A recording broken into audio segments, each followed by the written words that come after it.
Before we jump into workflows, I'd like to talk to you for just a few minutes about the tools that we'll be using in this course. I'll be using SharePoint Online, actually SharePoint Server Enterprise 2013 running as part of Office 365. But you don't need to have the same type of SharePoint or the same installation that I have. For example, your organization may have SharePoint Server Enterprise or SharePoint Server Standard installed and hosted there.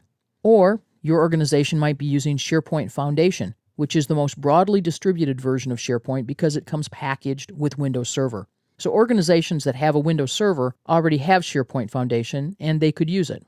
Each of these versions of SharePoint allows your users to collaborate, to share documents and lists, and allows them to launch workflows that you've created. So yes, you can create workflows with SharePoint Foundation. You'll also need to have SharePoint Designer 2013 because this is our development environment, our primary tool. And we will use it to build workflows, although it has other purposes. I can create lists and libraries and entire SharePoint sites using SharePoint Designer 2013. There are other courses in the lynda.com online library that use SharePoint Designer for things like site branding. SharePoint Designer 2013 is a multi-use development environment, but we will be using it specifically for workflows.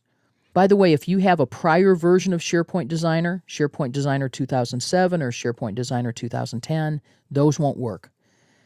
Microsoft has reimagined how workflows work with SharePoint 2013, and you can't create new workflows with the old tools. So you will need to download SharePoint Designer 2013, even if you have a prior version. So some version of SharePoint in 2013 and SharePoint Designer 2013 are all you need to create workflows. But there's other software that's optional and very useful. For example, if you have InfoPath Designer 2013, which is another free download, then you can use that software to create forms for use in your workflows, and we'll be doing that in this course.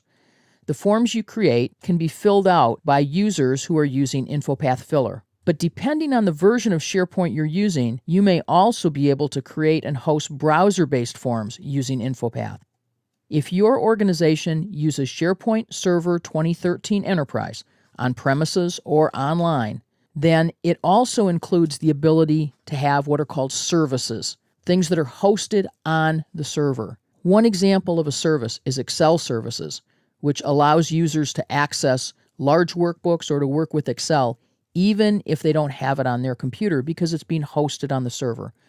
There are also Visio services that allow your users to view Visio diagrams, something that you will care about later in this course.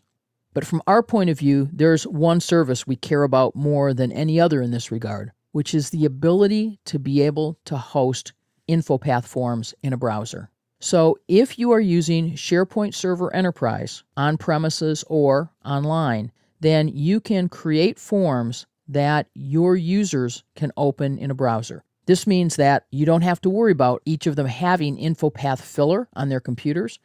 It means that it doesn't matter that they use a Mac or they use a PC. Anybody who can get to a browser can fill out your forms. You might also have access to some version of Visio in your organization. And any Visio is great because it allows us to create diagrams of our workflows. We can take those diagrams then and print them or publish them and share them for feedback. And diagrams will allow us to get a high quality of information back from our users. But if I have Visio Professional, I get much more with it. I have the ability with Visio Professional to create workflows right in Visio, to not only share them for feedback, but to export them to SharePoint Designer or to take workflows that I created with SharePoint Designer and turn them into diagrams that I can then share with my users. If you have Visio Professional, you really have a second development environment because now I can design not only in SharePoint Designer, but I can design in Visio, take things back and forth.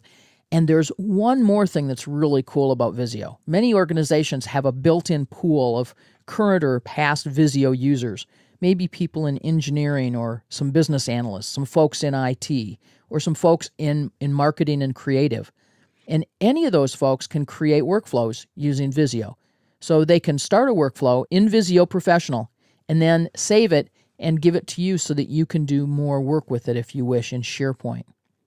Developers in your organization, and you may be one of them, probably have Visual Studio, which is a complete programming environment. Visual Studio allows you to create forms, workflows, web pages, entire applications for use in SharePoint. At some point, if you're creating very complex workflows, you may need to have some code written, and that would be written for you in Visual Studio. Now, in earlier versions of SharePoint, I hit that need to code wall pretty early. But now there's so much power built into SharePoint Designer that I create entire workflows and rarely have a need for Visual Studio, but know that it's here if you need it. And if you do need code, you can begin by completing as much of the workflow as you can in SharePoint Designer, then exporting that workflow so that it can be imported into Visual Studio.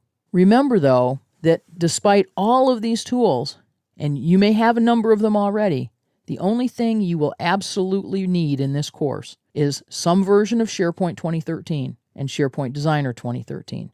If you have these two tools, you will be able to create some amazing workflows.